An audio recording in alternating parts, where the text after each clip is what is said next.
Hi, my name is Bob Holloway. I'm the Guest Relations Manager at Milton Ruben Auto Mall.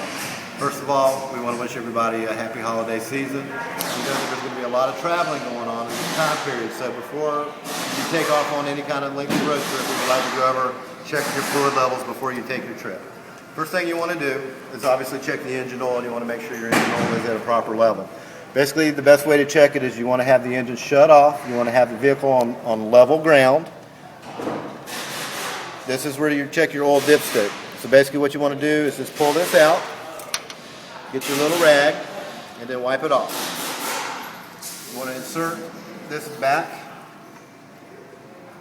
let it sit for about 3 to 4 seconds, pull it back out, and then what we're looking at here is your oil marks. Okay, as you can see with this 2010 Camry that the oil is perfect.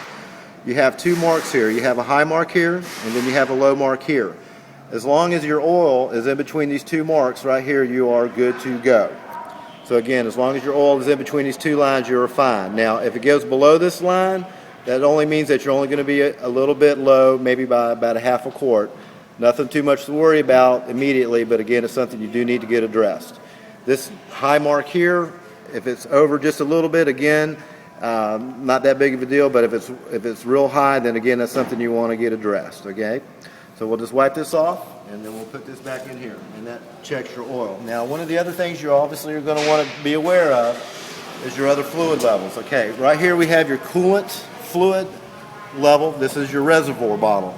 Okay, anytime you want to try to put any kind of coolant or antifreeze in here, this is where you want to go in at. You do not want to open this cap, especially when the engine's hot. If you do open this cap with the engine hot, you're going to have coolant coming out, which can be very, very dangerous, as you can read on the warning cap here. Again, do not remove this cap.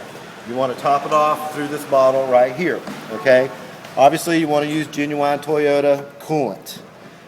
Now, what you look for, again, you want the engine off. You want it on a level ground. You have two marks. You have a high mark here, and then you have a low mark here. Now, keep in mind that this level fluctuates up and down while the engine is running. So again, as long as when you're checking it that it's in between the low mark and the high mark, you're okay. Again, if it gets real below the low mark here, if you see coolant in here, but it's a little bit below, again, you need to take it to the dealer or bring it to us, and we'll top it off for you. Power steering fluid. All right, power steering fluid, basically to check, again, you have your levels here. You can see your little lines right here with high and low. Now again, this fluid does not fluctuate up and down as much as the coolant does. But again, as long as you're within these two marks right here, you're good to go. Okay, last but not least, let's talk about your brake fluid. Now, brake fluid, again, this is where your brake fluid master cylinder is. Again, you have your high mark here, and then you have your low mark here. Now, keep in mind that as long as the level is in between the high and the low, you're good to go. Now, this is one of the fluids that does fluctuate depending on your brake pads, because as the brake pads start to thin out, the fluid level drops.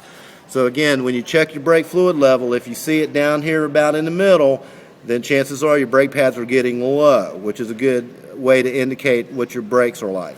If it's down real low, then you definitely need to bring it to us and have it checked out.